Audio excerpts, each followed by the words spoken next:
So I'm Carrie Baldwin, and I work with Web.com, local company you may have heard of or seen TV ads, and the Web.com tour, which got canceled, of course, this week because of the hurricane. But what I specialize in there, I'm the VP of International, and we are expanding into different markets. So we are very strong in the US and Canada.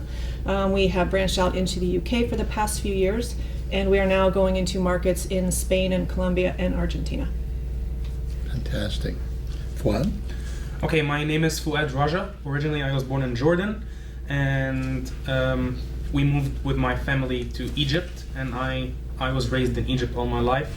I'm an Egyptian filmmaker, and I'm still a student, just like you. I'm in my second year at the FSCJ, and hopefully I'm gonna be graduating in May.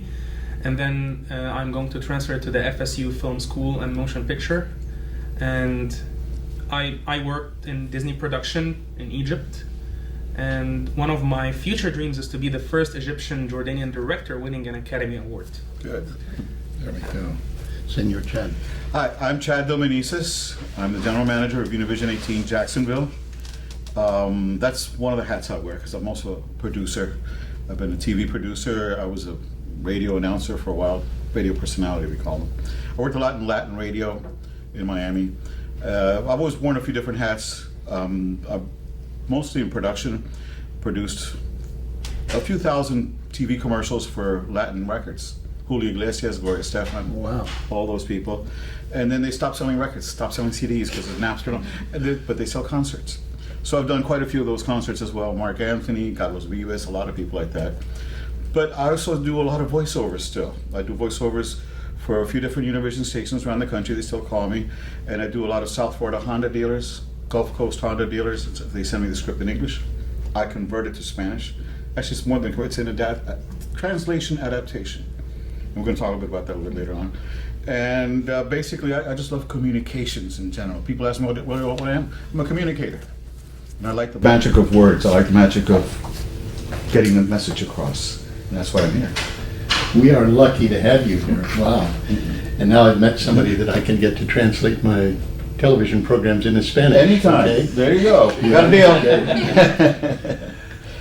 My name is Jerry Smith. I am president of Pine Ridge Film and Television Company. We produce cable television and PBS television programs for Discovery Networks, Travel Channel, Food Network, HGTV, DIY, Fine Living Network, and those kinds of things. In the past year, we've been mostly focused on PBS. We've done a series called Destination Craft and gone all over the world. We've hit, I think, 9 countries in the last 6 months. So before that, Passport to Europe, Passport to Latin America, all of Hawaii, and all of the North America, as well as up into Canada.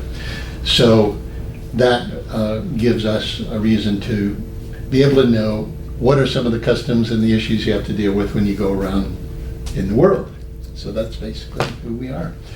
How would you like to start out with questions, or just to talk a little bit about general things? Yeah, so basically what I wanted to do, once the other students come in and kind of really start in earnest, but I thought that the best thing to do would be to have each of you just talk a little bit about whatever key domestic or global diversity issues that you think are the most important for students to know. Maybe a funny anecdote or two if you have those. And then we'll open up to questions, because every year that we do this, there's always just tons of questions that the students have. Because again, the reality is we're in an increasingly global marketplace, and so you have to be able to understand. Students have to be able to understand that the way you do things in this country, not always the same way you do things in other countries. And also within this country, there's so much diversity in terms of audiences, and so you have to kind of take that into account. So there'll be a lot of back and forth on that. Wonderful. But the class is coming in. It's Professor Holland's class. She has a class called Communicating Across Cultures. Perfect. And it's a class actually that not just communication students take, but students all across the university take. And this is kind of right up their alley. So they'll be hopefully marching in here before too long. And I would start, but the thing is, if we're filming and then you have all these students walking by the camera, it'll look a bit jumbled. Well, I have a filler. if Okay. we can do that. You think it'll be a few minutes before they Yeah, come? yeah. This would be kind of a general statement, but having listened to what you all were saying, and I have some notes, so forgive me on this, but we live in a culturally diverse world. It used to be when we talked about diversity back 10 years ago, it was, how do we get African American people on TV? You know what I mean? It was always like, wait a minute, there's a culture in the United States that we're not dealing. Well, that's not the case anymore. Really, we're very fortunate that in Jacksonville, most of the anchor teams on television here have African American, white, and some have Hispanic. We're very blended here. If you watch television commercials at night, every other commercial has some kind of a family of a different culture. Haven't you noticed that now? It's not like, all white like it used to be back in the 70s when I first started out. So we've come a long way, thank God. But it's not just professionals working in business. You folks as students, I'm sure, have friends from different countries like Fuad, or you might be on the web talking to somebody, as I'm sure she does every day. And these people are in Egypt, they're in Nepal, they're in India, they're in the UK. Understanding something about their culture and what those people think about, there are common hand signs and expressions that we say in America that are terribly offensive to people in South America and other countries. And many of them are quite humorous when we talk about them here, but they're not funny if you bring white roses to somebody in China and you're basically saying you're about to die. Because white means mourning and death. You say, well, that wouldn't happen in America. Gosh, maybe it would. What if you brought white flowers to your new Chinese girlfriend? Our world's diversity, however, makes it fascinating. And when you take the time to understand the differences, it's not scary or anything to feel embarrassed about. It's actually a lot of fun to learn how, if you go to India, that you can walk up to somebody and say, namaste, and they'll think that's perfectly normal. Because that means I respect the divine nature in you, and you respect the divine nature in me. And I just say, namaste, and do a little nod. That's not something that makes you look like you're patronizing, or looks like you're somehow trying to be local. It's just very common. It would be, but at the same time, you probably would not shake somebody's hand in India. So, that would be nice to know if you go to India, not to go like that. You would also want to never extend your left hand, because your right hand is holy and your left hand is unholy, for reasons we will not go into right now. But those are the kind of things. I have sent to John a copy of everything, all the notes we'll talk about, and welcome the new class today. I've given to Chairman John, and if you want a copy of any of these things we talk about today, I'm sure he'll tell you a website where you can find them, because we didn't want to kill 1,000 trees to give you each 40 pages of it. But there's a lot of stuff to know, country by country, what is appropriate and what is not appropriate, okay? I think it would be fun to hear Chad. We have just introduced ourselves, and why don't we just really quickly tell them again. Okay, Chad? a whole new class that came in, and especially maybe interesting to me because I'm the general manager of Univision 18 Jacksonville. We're a Spanish language TV station here in Jacksonville. Something that wasn't possible 15 years ago because, well, there were not enough Latinos. But as of the 2010 census, I noticed, hey, that's quite an uptick. And in fact, from the 2000 to 2010 census, the Hispanic population of this area, the DMA, the dominant market, grew by 125%. Wow. In the last few years, it keeps talking about 5% a year. So now we're up to 150,000 Latinos. Now, not all Latinos speak Spanish, because some, like my sons, were born here. They're Latinos, and actually, my sons, all my sons understand it pretty well. Two of them are kind of lazy about it. The oldest one is a filmmaker, and he's making good money from it, so he doesn't want to forget his Spanish. He's producing a lot of stuff for Puerto Rico, a lot of international stuff for some local ad agencies, or American ad agencies, I should say. So he's happy with that. But that's one of the points, one of the things I guess I would like to talk about with you. The idea of not necessarily being a polyglot, but being able to understand across lines. Again, right here, as he mentioned, right here we have a great diversity of people here. We have people from many different countries, and especially you guys, you're a generation that's getting used to it. When I was young, I was in high school. I went to high school in Chapel Hill, North Carolina, and I was the Cuban. And a Mexican guy moved to town, and they wanted to, hey, you guys got to meet, talk in Spanish for us. They wanted to, well, now in that area, there's lots of Latinos. It's one of the biggest areas where Latinos have grown. And I'm sorry, but I'm about to turn this off right here. Hey, look, one of our employees, she's a producer, she worked with us. We're waiting for you, come on. She's a producer, she graduated from here not long ago. And I have her working with me. She's and one of the reasons I hired her is because she's bilingual. But more than that, because she thinks, hey, I'm talking in the conference, I'm sorry, okay?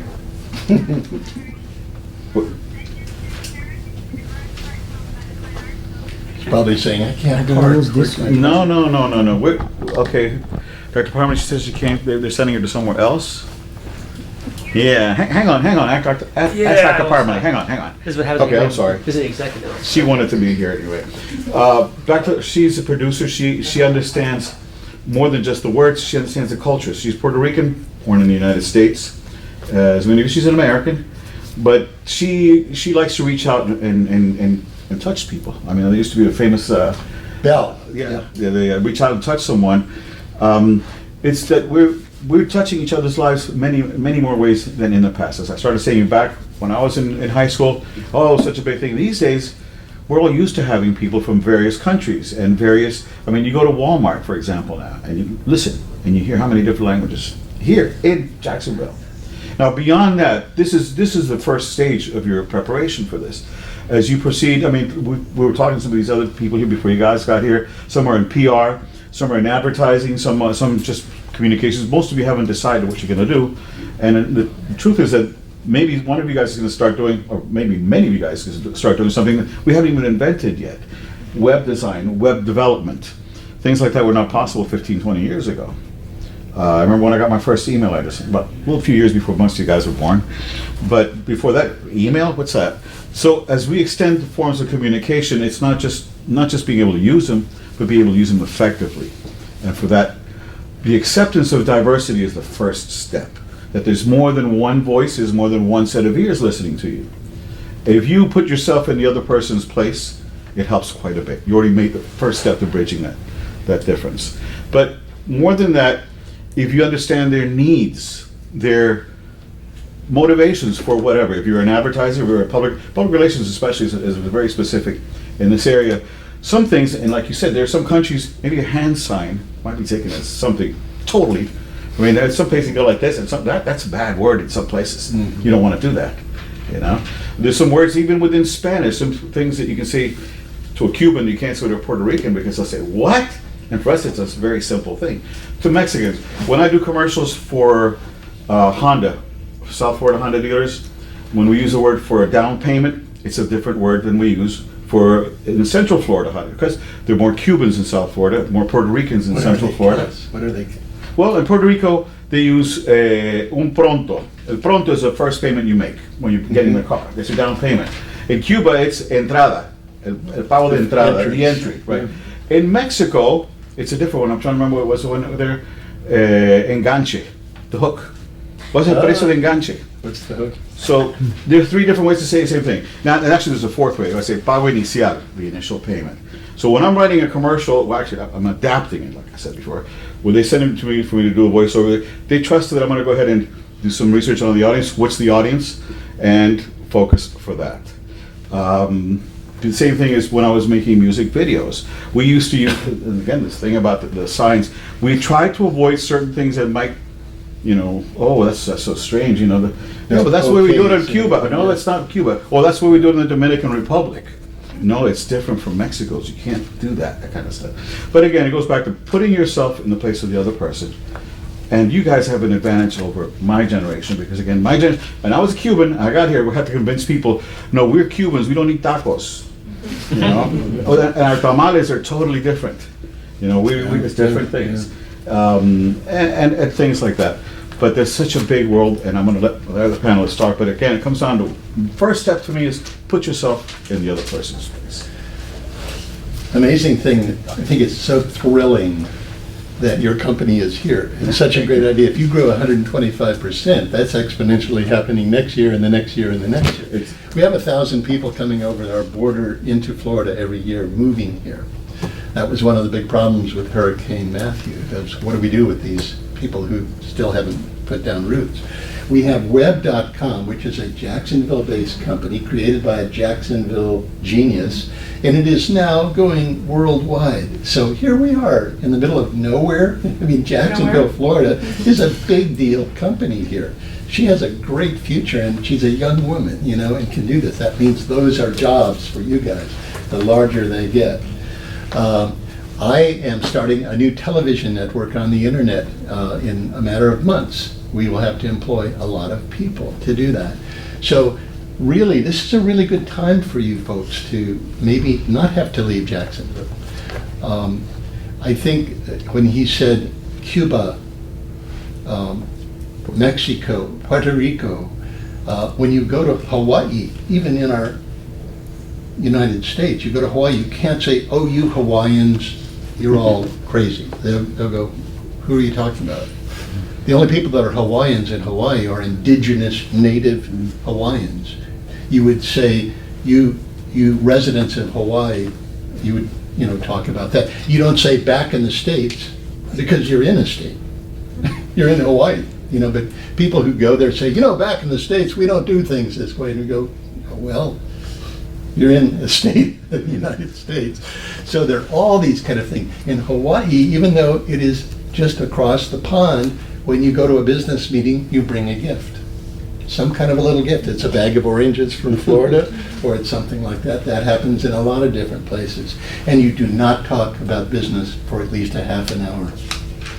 How is your mother and your father and your wife and the kids? Tell me about what's going on. What did you think of the weather? And boy, that Slack Key guitar concert last night was phenomenal, wasn't it? Maybe about 45 minutes into it, you asked for a permit to shoot something there.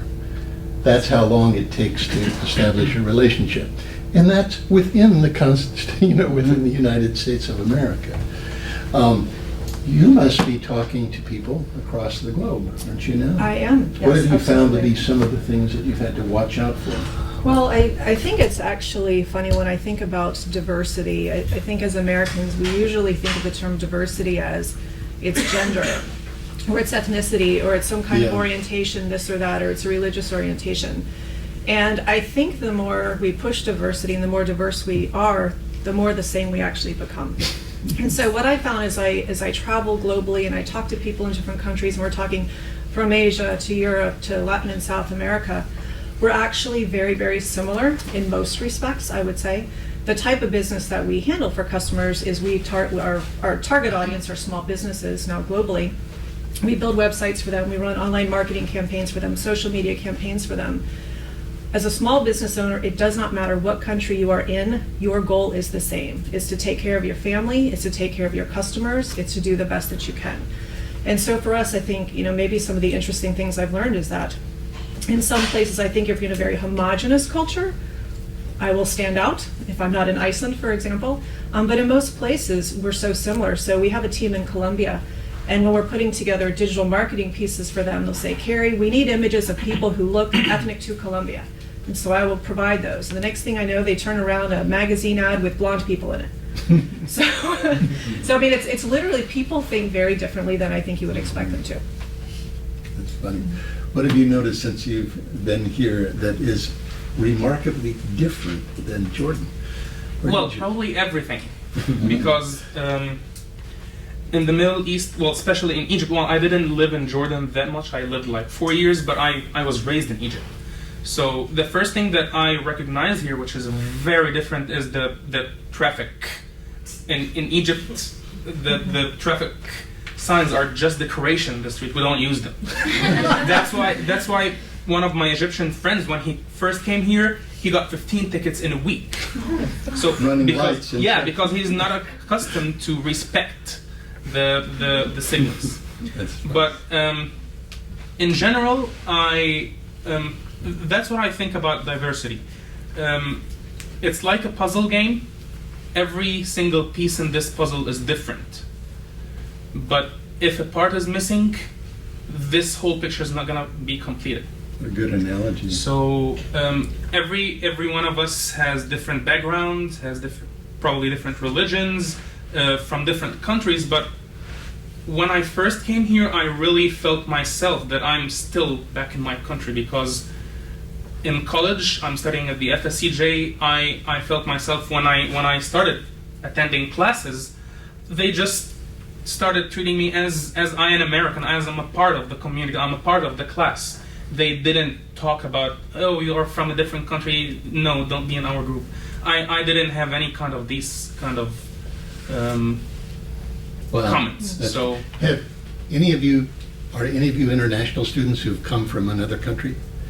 Did you find that to be welcoming here, or were you a foreigner? You know? No, I feel pretty welcome. You know, I think that speaks well for Jacksonville, because I've talked to students over the years, even as close as Florida State, and some of the people I talked to there said they were having a hard time getting to know people.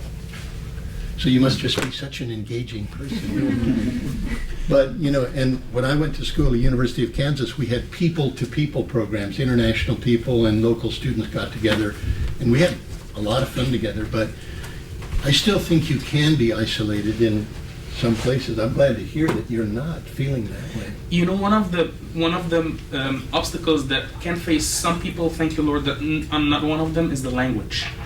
A lot of people who come from Middle Eastern countries and thinking that it's going to be very easy to live in a country like the United States because they just can, you know, express easily even if they don't speak English. But that's not true.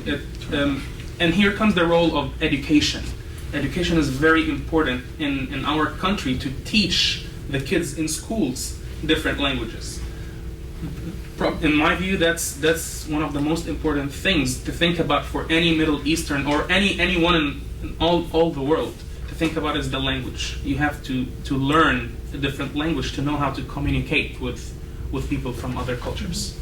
I think that's definitely some of it, and I'll just share one anecdote. When I had traveled a few years ago to Tokyo, and it was a business trip, I was solo on this, and I certainly don't speak Japanese, English as a only language. And when I went over there, if anyone's been to Japan, very few people actually speak English. The signs are certainly not in English, and so you're pretty much on your own, at least you think you're going to be. And I found that people are extremely helpful if you're going through the subway system, trying to navigate the streets. I had an afternoon off, I stepped into a little corner bar, and everything's in Japanese. I'm looking at the menu of beer, and I don't know what anything is, but everything was in a picture, which was kind of nice, and so I motioned to the bartender to help me pick something out, and he didn't speak any English, but he was trying to a little bit. And so, of course, he pointed to one, and that's what I purchased. It happened to be the most expensive one on there. Nice picture. Yep. He did come over, and eventually, and I know he's trying to ask me, where are you from? And so I said, Florida. And he said, oranges. And so people are like, there's always something that people can relate to, I think. No matter where you travel, people know something about where you're from, and you'll know something about where they're from. That's interesting.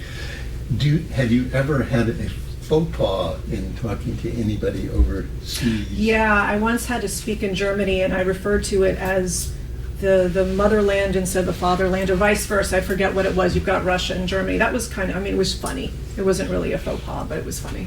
That's funny.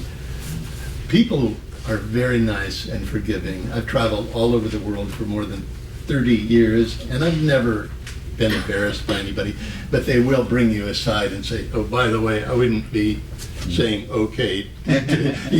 They'll let you know. It's like, you poor guy, you don't know that. So it becomes really an interesting game. Think about how many of you here have a Facebook account? About half of you, I would say. Every time you go on Facebook, you are talking to the world. Anybody can go on your Facebook account and look at what you have. They can listen, they can read what you're saying. If you tweet, anybody use Twitter? Okay, that is the World Wide Web. Remember that? www.web.com. That's the World Wide Web that you're on. So, whereas Chad and I, when we were your age, there was no Oh, no, far from it. possibility for us to speak to anybody outside of our culture unless we literally got on an airplane and went to another country. Today, when you leave this room, you could speak to the world. And think about that. You take that for granted, but if you wanted to publish a newspaper that was seen worldwide, you can do that out of your basement if you want to. So it's probably a good idea to learn as much about different cultures. And it's so easy to do. There are websites after websites after websites that say, what are some cross-cultural ideas? I think that's what you teach, isn't it? Yes, that's Communicating Across Cultures is the course that we're here for. Yes. And your name is Mrs. Holland? Yes, Dr. Holland? Well, first of all, Dr. Holland, thank you for doing this because it hasn't always been a class at the university. When did you first start doing it? When I finished my doctorate, about 2013. So really, only 3 years? The course was on the books, but nobody was teaching it, and my focus in my dissertation was intercultural competence. And I asked Dr. Parmalee, could I teach this course? And he said yes. So I've been teaching it every semester since then. It's part of our Gen Ed curriculum now. And the students that take it get cultural diversity as part of the component that's part of the Gen Ed curriculum here. Are you finding MBA students and all kinds of other students taking your course so they can do international business? Well, it's not a graduate level course, so maybe at some point when we get the master's program here, we may cross offer it at some point. But right now, it's a 2000 level course, so we see mostly undergraduates. How many of you in this room have left the United States of America mainland? See, that to me is amazing because when I was your age, nobody left Omaha. You know what I mean? They just the only time you would ever go overseas would be maybe when you graduated from college, you had a chance to do a European trip and you would backpack it or you would do something. But you had 2 or 3 countries, you're back in 2 weeks. But here we have at least half of the room that has either from a country or been to a different country. Any of you experienced any unusual customs when you were there? Did anything pop for you that was different than you experienced in America? Can you think of anything? I can tell you one thing. When my son was 15, my sister, who's a doctor and has lots of money, decided to take a bunch of her nephews on a tour through Europe. So 2 of my sons, I have a sister who at the time was also 15, and she went along, and another one of my nephews. And they loved the idea. First they went to Greece and they couldn't understand anything because the letters were totally different. So they were at the mercy of drivers and whatever. In Italy, my sister thought that she could speak Italian by adding a little sound to the Spanish word. It didn't quite work to that. My son said in France, to say I'm an American means send me the wrong way and kill me because I don't know what I'm doing. So he felt he was not completely understood. But you know what? It was amazing for all of them. They loved Switzerland quite a bit. They loved the chocolates and the stinky cheese. But they liked the idea of being exposed to all that, which is, I think, something different from our generation. Like you said, we were not allowed to travel. I mean, basically, they come from another country. But at the age of 15, I mean, I would love to go to Europe. But no, even when I graduated from high school, my idea was to travel to the United States and see what it's all about, which was becoming a more diverse country. I mean, it always has been this is what we are, a country of immigrants, of diversity, okay? But in our generation, it's a different thing. You guys are very fortunate. You're born into a diverse world that is recognizing it, and better yet, respecting it. And I think that's been the big message this year. Diversity being not just, and you see it in the Oscars, you see it in all, it's not just the inclusion of a Latino. Well, yes, we like Latinos. We like to be represented in the media, and we like to be represented as positive role models. Okay, but it's not just that. It's women. I mean, recently, a couple of the most popular TV shows like Modern Family, they had a transgender child. Okay, that is diversity. To accept each other, our differences and our similarities, and it starts with respect. Once you respect that, you go further. We have a big problem in this country right now in the political sphere. You see there's a lot of division. I mean, it's such polarized state this country is in, which is really hard to believe when we're more diverse than ever. Maybe it's a backlash towards that diversity. We keep hearing that there's still people who think in analog terms, some people are thinking digital, some people want to go back to the past, some people can't wait to get to the future. Okay? But we're all still here in the same boat. We're helping each other out. And I think by working this diversity issue a little bit more, not forcing it, not making it a PC, politically correct issue, but just a natural thing where you guys don't think, you guys don't realize. You look at each other, you guys look at, we have the United Nations here. And you guys are used to it.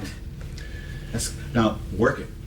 Take advantage of it. Expand it. Make it more solid. And everybody wins, not just you. How many, by show of hands, think that within the next 2 years you will travel to one country outside of the United States? How many would like to travel? Good question. I think we all. Okay. How many think you might go to more than one country? All right. So that alone is a reason why it would be not only important but fun. There's a pretty good chance these days that you will either travel to another country or will work with other people in your business at web.com and Univision, where the people are from Cuba, Cuba, Puerto Rico, Mexico, Argentina, Uruguay, all these different countries, and they're really fun differences. They drink a lot of mate, you know, in Argentina. in Argentina, Uruguay, Honduras, but not so much in Brazil, No. and not in Mexico At all. You know, not in Cuba.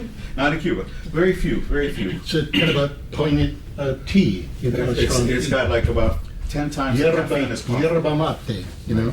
You It can tastes buy like it mud. at Publix now. Mud.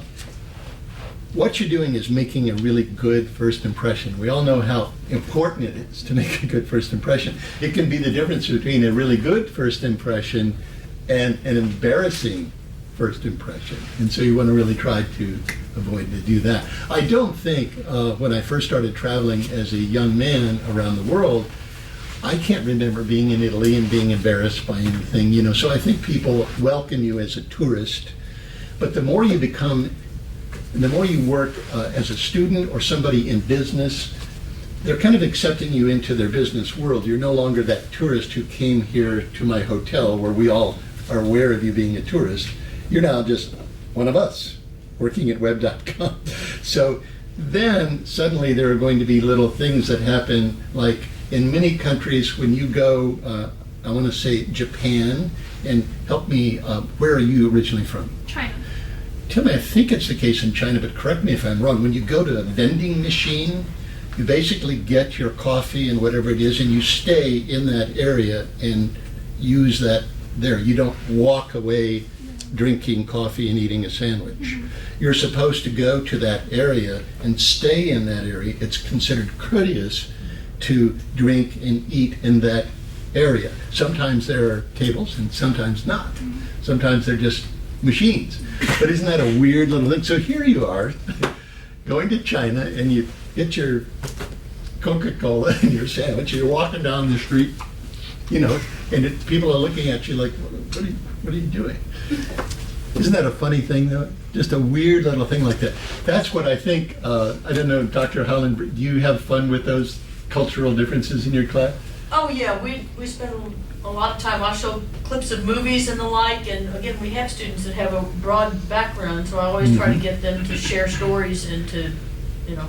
Someday let we us know should some collaborate and things. do a video showing how embarrassing it can be. It can be hilarious to see some of these things. When you're in Hawaii, they do shaka. They say shaka, hey, you're the surfers. You're the shaka sign. Have you ever seen that? You want to be real careful about doing that in some countries because you're sort of saying up yours. You know, you don't want to do that. So there are many things like that 9 out of 10 times will not come up. But if they came up and you were the one who did it, then that would not be a really good impression. So I think that it's just fascinating to me that we have a whole group of people here today for whom this cross-cultural understanding is going to be really important. And when I was your age, it wasn't. We just didn't have anybody to talk to that was not from the suburb we grew up in and went to University of Kansas, and we just didn't have that much contact internationally. But if you're going to do anything that has to do with digital internet communications, which all of you will, you're on the World Wide Web. I'm talking too much, but Fuad, is there anything else? Also, I wanted to ask you something because I read this, but I haven't experienced it because I have not been to Egypt. I went to Israel when they were fighting with Egypt, but then I remember in the desert when the two premiers got together. That was a fascinating time. But at that time, I would notice, especially in Arab countries, men walking hand in hand. Yeah, that's natural. It's well, in the Middle East, this issue is a little bit of a taboo to talk about it, but I'm talking about the homosexuality. You mean? Well, I didn't travel to a lot of Arabic countries, only Jordan, because I lived in Jordan for 4 years, and then Egypt. But in Egypt, it's very natural to shake hands with a man, to kiss him, but it's not appropriate, or it's not natural to handshake a woman and kiss her. Because our culture is different. Our culture is, well, of course, if she's your cousin or you are very, very close friends, it's okay to do that. But anything else, no, it's. That's really something, because among Latinos, we kiss each other all the time. And in Spain, they kiss Both both sides. cheeks. Yeah, exactly. Sometimes 3 times. Cubans, I have a lot of Argentine friends, and we kiss each other with each other. Emilio Estefan, where's Stefan? So we run into each other in the street, we haven't seen each other in maybe a few months, whatever. Oh, I'll give you a big kiss. Hey, Emilio, that's it. But that's just because it's like we're cousins, let's say. We consider ourselves part of the family in that respect. Right. And It it's would really be something. rude not to. What? It would be rude not It would to. be bad, exactly. It would be like, you're not my friend anymore. We're not close like we used to be before, that kind of stuff. But in general, it has to also do with countries. At least some countries, there's a big taboo against homosexuality. And anything that appears like homosexuality is totally shunned. And I didn't know that until I came here. I have a younger brother, and we were walking. Well, when we first came here to the United States, we didn't have a car, so we used to take the bus. So we're passing the street because we are not accustomed to wait for the traffic to give us the right to pass. So we were trying to pass between the cars, and because it's natural in our country. So I just I held his hand, and we were just passing. And I had a lot of comments from people on the bus who saw us just passing the street to get into the bus, that we don't have to do that because, well, of course, when the lady who told us that knew that we are from a different country and we didn't know that, she just started explaining to us that it's not, well, it's not natural to do that here, to hold a man, two men to hold hands in the street. But it would be in Egypt still today? Yeah, yes, yes, it's... So, I mean, if we saw 2 men walking down in Jacksonville holding hands, we'd think they were a gay couple today. I don't know why we would have to, but that would be... I don't know. But I don't know. In Egypt, that would not be the case. No, it won't be the case. Yeah, they're- because they're friends. Well, yes, friends, cousins. It's well, the homosexuality in the Middle East in general, not just in Egypt, is a taboo. We don't talk about it a lot, but it's very natural for any of the countries who allow gay marriage or homosexuality. If you travel to any of the Arabic country, you can notice that a lot, and you will see it everywhere in the Middle East.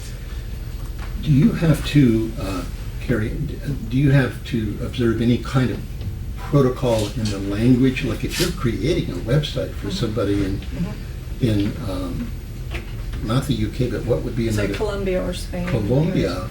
Do they have to be approved by the government at any time, or any cultural organizations? Really, you only get into that with certain categories like in medical space. They might have local or regional laws, which you certainly do in the U.S. Sure. Those types They of have content disclaimers has to and be things, yeah. pre-approved. But Do you have somebody like Chad, though, writing that website for you? we actually do everything in market. So everything that all of our customers in Colombia are actually serviced out of Colombia. Good. In the UK, it's kind of interesting you bring that up. When we first started designing and building websites there, we would actually use our teams here in Jacksonville to do the content and creation. And that's fine generally from a design aspect as long as you have imagery that is representative of the country, which sometimes isn't the best. But when it comes to the content, English is English unless it's Queen's English, right? It's really not the same thing. In England, they like to say that we speak American English. I say, no, we speak English, and it's soccer, right? And but we would write the content here, and then we would send it over to one person in the UK that would actually review every single bit of content we did, whether it was for a website or a social media campaign. And she would go in and audit everything and edit it, and then it would get posted live. That was in the early stages. Now everything is done in country, and we firmly believe it's best to do that. I think you can do things here out of the States as long as you've hired somebody who's actually from that country. And I think as long as they have lived there at least sometime within the past 5 years. You need somebody who understands the locality, they understand the language, any of the new slang terms that are coming out, what is important in that market, what is important regionally. Otherwise, because over time, if you're, let's say, originally from Colombia, but you haven't been there in 15 years, you're probably not the most used to me, honestly. Now, are there things that you find that are common to everybody that help you to bridge these differences, to make the diversity possible? Things that everybody shares that you can take from market to market? Like you mentioned, everybody wants their business to go ahead. Yeah, and I families. think on that line of thought, what's interesting is that the U.S. is the most mature market when it comes to what we do in particular. Western Europe would be after that. Markets like Latin and South America are actually quite a bit behind as far as adoption of even small businesses, even having any digital presence whatsoever. And so for us, the greatest thing that we have to do is actually educate these markets, and so that businesses understand why it's important to just simply be online so that they can be found. And I'm sure all of you know, as you're going out, you want to find the local restaurant or pub or wherever it is, some kind of store, you're on your mobile phone, right? In these emerging markets, second, third world markets, it's the mobile phone that is almost 100% of the search traffic. So everything has to be mobile enabled. That's how people search. And so for a lot of small business owners tend to be still today in the 40 to 50 to 60 age demographic. Those are your typical business owners, Let's pretend. which in those markets have not been online nearly as long. And so we do a lot of education as to why it's important. It's generally easy How quickly do they adapt? Gosh, Some countries more than others? it can literally take years to really start to influence importance in a market. So I've actually been working specifically with Google for probably 7 years now in the LATAM market, trying to really build a marketplace there. You started when you were 13, right? Botox. But that's one of the most interesting things is if you're marketing Coca-Cola, something like that's a little bit easier. It's simple. It's a soda pop, right? But when you're doing something that takes a longer time to think about it, a more educated purchase, something that somebody thinks about before they go into it, it takes longer to bring a new idea to someone and get them to understand that they actually do need it. It's really not just a want. It really is. Well, Coca-Cola though did that very well though. If you go to any country in the world, they have Coca-Cola, but they have adapted it to this. The real thing becomes something else in each That's market. right. That's right. And it's, if anything, that's sold on image. And the way that they have been so smart is that they have adapted to the image that they need in each specific milieu. Right. Has anyone been to a Starbucks outside of the U.S.? Okay. What country? Different countries in Europe. Okay. All right. So, and you'll notice that the products there are different, right? You don't have the same coffee selection or tea selection. I love going to London because they have these little sandwiches with brie cheese on it and fig, and they're absolutely delicious, and I don't know why we don't have them here. But then the people in England complain that they don't have beer and wine in their Starbucks. So you're absolutely right. They change what the product is to fit the market, but it's the exact same brand, the exact same experience otherwise. Yeah. I got a picture's worth 1,000 words. Would you stand up for a minute? Yeah. I have only met Chad today, right? Yeah. But we're now in Brazil. Yeah. Chad, it's just amazing to see. You know what I'm saying? Because it's going to be. And I'm telling you The that personal space we will be talking is diminished. about You notice? your work. You know what I'm saying? Because Okay. the invasion of the space. If you don't stand close to somebody in Brazil, it's a sign that you don't respect them. Or Isn't trust that them. funny? So don't worry about, like, you might be tempted to go like that, but it's considered to be a business thing. I mean, I would be talking to you because, we don't want everyone to hear what we're saying. We're talking close. about it. We're friends. We're very close. There's you know. confianza between us. Yeah. It means there's a trust. And there's a good chance that many of you will go to South America. It's very easy to get to Rio, go down, watch a soccer game, and go surfing. Yeah. And that would be perfectly normal custom. I think if I move to Brazil, I'm going to start my own breath mint company. Really. Well, they've got some great things you can drink down there. Cachaças and things like that. You know what cachaça is? No. It's kind of like a daiquiri made Ah. with their rum, which is... Mucho. Caipirinha is made with a cachaça, rather. Cachaça is the rum, but it's killer. I mean, Nice. it's something I'm going else. to put you all on the spot. What has Dr. Holland told you about? What are some interesting customs that you need to watch out for? Can anybody think of anything? This is a quiz. We're actually not, we're missing my lecture on nonverbal communication today, so Okay. I can't get him in trouble by giving this sign. Would any of you be interested in hearing what some of these things are in these different countries? They don't have to be a litany of this stuff. We could go over some of them, and maybe we can chime in when you know a different aspect of it. One of the things, so let me say something generally, and this would be worth asking John Parmalee to send you this, because the overall, I found a summary of these, and they're really good. It said, what values does the culture you're going to embrace? You're in India, they don't go and get a hamburger when you're eating with a friend, because cows are sacred in India. So you don't want to order a big juicy steak when you want to impress your Indian counterpart. How do those values compare with your values? How do people make decisions, conduct relationships, display emotion? There are some countries where a person that you're talking to is basically just looking at you, and they don't go, wow, really? No kidding, gosh. That doesn't mean that they're insulting you, it's just they don't do that. And that happens a lot in Jamaica, in Trinidad. How do people make decisions, conduct relations? How does this culture treat time? Should you be on time? Should you be a little bit late? Should you be early? Most of the time we consider in our country that to be on time means to be about 10 minutes early. If you want to impress somebody that you're trying to get a job, you want to show up at 9:45 and not 10:01. But in some countries, because it's so difficult to get to meetings from all over the place, there's a half an hour forgiveness period there that nobody seems to care about. In some countries like Russia, they want you to be perfectly on time, but they will never be on time. Because they just think that's your duty. Cubans are always late. In fact, cousin of mine got married, sent out 2 sets of invitations. To the Americans, they said at 7 p.m. To the Latinos, they said at 6 p.m. So everybody could get there at the same time. And it happens like that. It's constant. Now, a lot of people feel like they want to make an entrance when nobody's there and leave when somebody. But like you said, there's some countries that's really rude.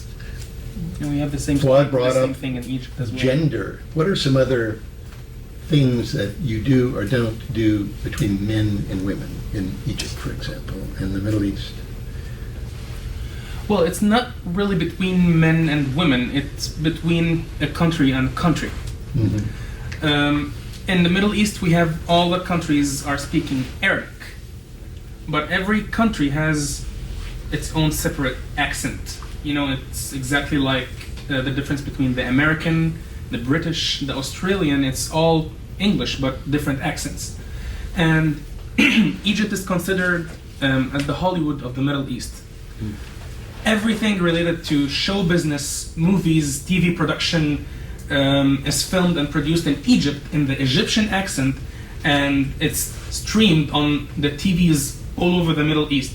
That's why the Egyptian accent is one of the most famous accents in the between the Arab worlds. It is a form of Arabic?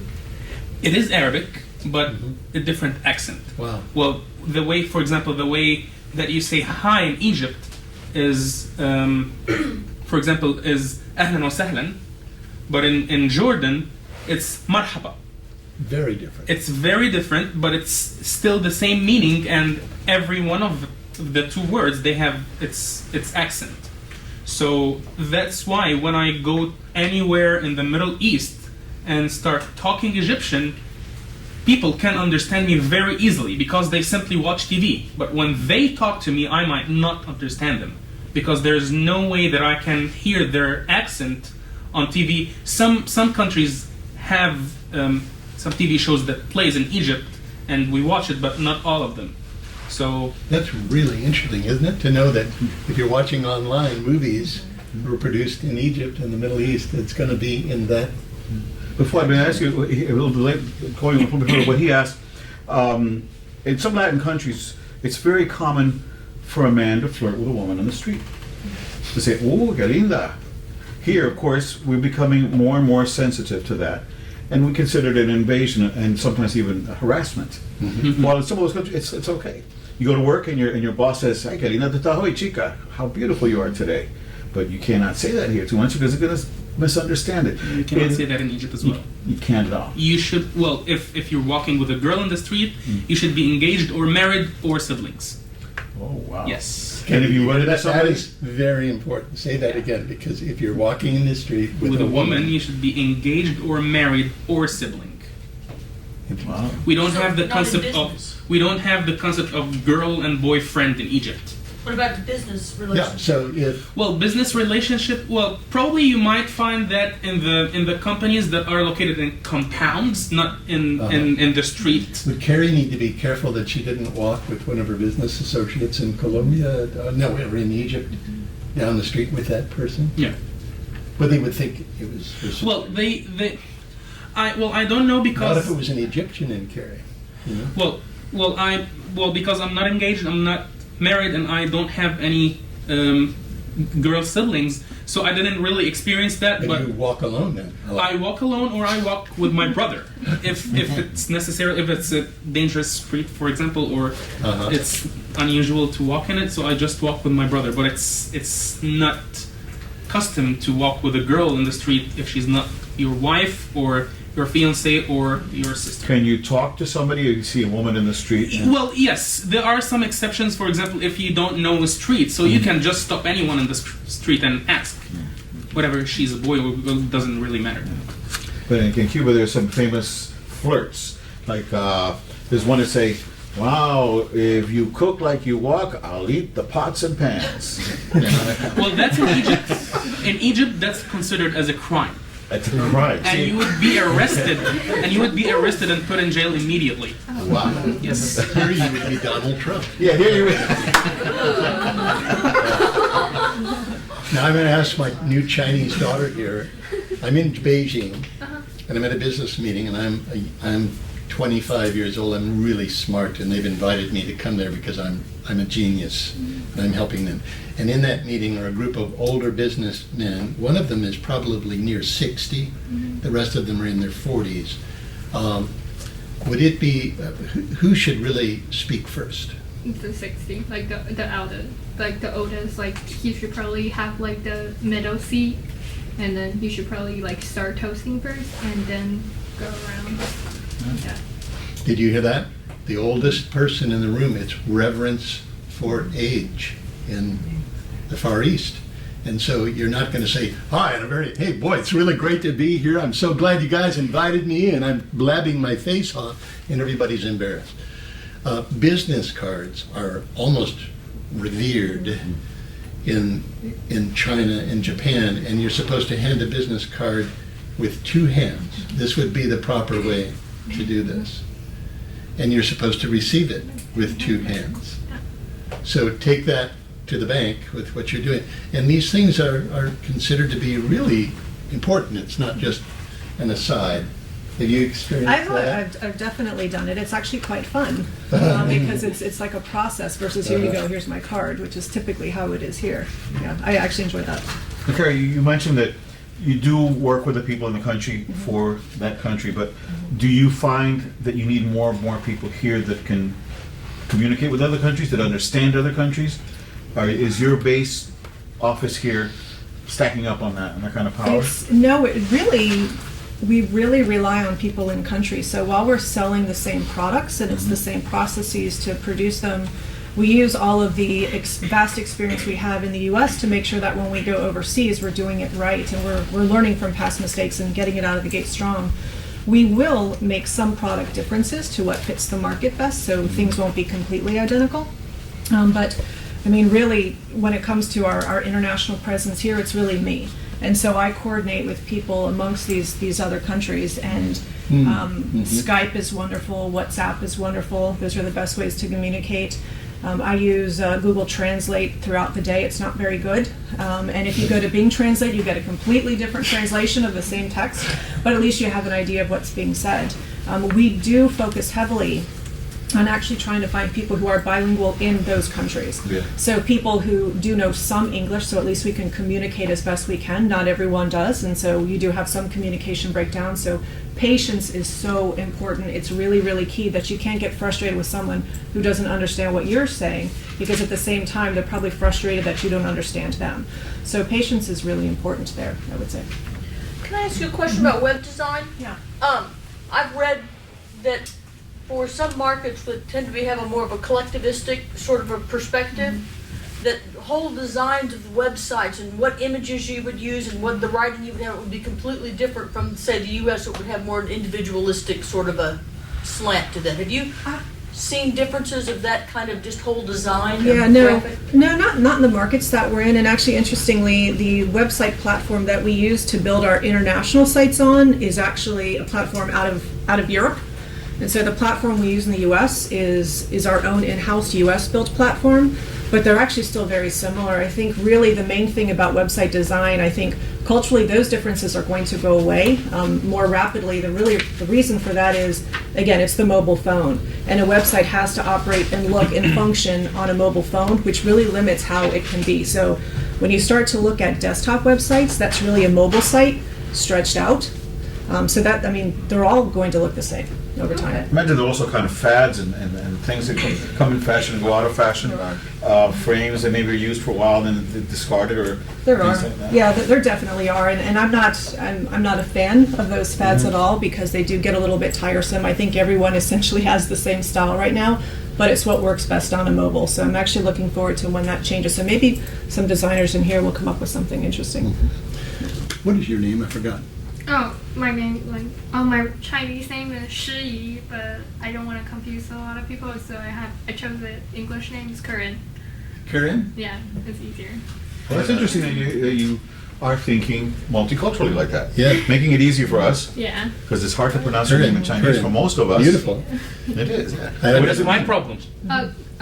I don't Fuad. know. Is that- Yeah. Beautiful sound. What are you? Is it anybody? Well, here's trouble- my problem. Yeah, I have heard my name spelled differently everywhere here because it's a hard name. It has all the hard Arabic phonetic letters, and I'm just trying to find an equivalent to my name here, and I can't find any. Yeah, my it's not- brother's Fu- name is- Fu isn't going to work. You know? Yeah, and my brother's name is Kareem, and it's easier. Easy. And yeah, I'm just jealous. When I was a kid in Philadelphia, I lived in Philadelphia, and another Cuban family moved nearby, and the kid came to school with us, and when they first asked him what his name was, he says, Abelardo. I said, what? They said, we're going to call you Fabian, okay? Because they could not pronounce That's Abelardo. funny. You know? I had a Taiwanese girl working with me for 6 years named Fang Yung Yang, and so she decided that Fun would be what people would call her. We still call her Fun, but she's the only problem is my husband's name is Johnson, and Fun Johnson sounds like I'm a stripper. Now, Corinne, if I may call you that, is your family in China, were they in business? Have you been in business meetings before? Yes, actually, my dad owns his own skiing jacket. It's actually Okay. he's actually selling to Can other we countries. do, let's do a TV reality show. Would you help me do this? I'm going to try something and see if this works. Sure. It's appropriate for me to bring a gift from my hometown when I come to a meeting, is that right? Yeah. You know, an orange from Florida or something made in my country. Would you stand up and I'm bringing you a gift. I Okay. would like to present this gift to you. Okay. Um, Thank you. And What would you normally say? I was like, thank you very much, and like it's really nice of you to bring this gift for Have me. you ever heard of your father or anybody say, "Oh, I couldn't possibly take that"? Oh yes, I have heard Can we that. start over again? Oh Ready? sure, sorry, I Here's didn't. a gift here in for you. Sorry, I couldn't take that. Oh, no, please accept this. No. This is from me and my family. Oh well then, I don't know. No, please, I insist that you Yes, keep it, okay? Well, sure. No, cause like sometimes like he will take it if it's like from family, like a gift Uh-huh. like that. But like sometimes like he won't take it. It's My experience there was what she did the second time was that you'll be turned down 2 or 3 times. yeah. And then they'll say, okay, thank you. But then at that point, it has to be an expression of gratitude. Thank you so much. I really appreciate that. Now, here, think about it. It's accepted that you bring a gift. So they know that if you're aware of the custom, you're going to bring a gift, but they're still going to go through the process of saying, no, thank you, no, thank you, no, thank you. So it's a little bit of a game, but in some of the older gentlemen's cultures, not so much probably today with people your age, but I just think that's so. You wouldn't want to ask people how many children they have in China, would you? Still these days? Because Well- aren't some of the groups restricted to the number of kids they can have still? Yes, but actually, like I think the new policy opened up like In the last few years, last. So that's year. gone away pretty much? But still, like it's still a little problem. It has like requirements. Like if the parents both are single, like children, like the only children in the house, and they're minority or something, then you can have second children. But normally now you still can only have one. But it's, So a good example of how yearly things are changing, so quickly with the internet doing that is those cultures. What about I'd like to ask women walking with women? Will they be arm in arm and okay? And Yeah, that's fine. you see It's- that? And it certainly is. Yeah. Girls, it's like in this country. Yeah. In this country, and I find in general, women look more closely at other women. They details. I can't remember the shoes that somebody was looking at. I can't remember the shoes my wife was wearing this morning, for the matter. But women will tell you, "Oh, yes, she's wearing that and a scarf and whatever." It's a natural thing. It's and To that comment about it. yeah, and that's more than cultural. I think that's more human nature. I think in general, which kind of it's what I wanted to ask about in a sense here. I notice a lot of people here are in public relations, studying public relations. It's become more and more popular. I mean, before public relations was basically an offshoot of advertising, and sometimes of psychology. Okay, you do need a good, strong psychological background to be in that. But why would you guys become involved in this day where? Well, it's basically a lot of it is spin. It's how you interpret it, how you communicate it, and how you nuance it. Why do you guys want to get into that? Why did you guys get into this business? What are you studying? I am in PR actually. There you go. Why did you go into PR? Why not commercial production? Let's say. I didn't choose commercial because I personally don't like being in front of a camera. So But behind the camera, producing or editing, like see Carly standing there in the corner. She's amazing. She's a natural production. Okay. I think she's also would be really good at. And she's a producer for you. She's a producer, right? So now you got into public relations. What did you like? What tickled you about it? I just really like talking to other people. It's something that I Getting do close. easily. Yeah, I just think it's enjoyable. So. Do some of you go into a specific business because your family pushed you into it, or because you've seen somebody in your family? Or is this all personal decisions these days you guys are making? Good. Good. That was my curiosity. Well, yeah, I'll tell you what, so the panel's from 3 to 4, and so we've gotten to 4. Oh, really? But there might be some folks who want to stay afterward and talk and chat, so that'd be wonderful. But at this point, let's give our panelists a hand. And thank you.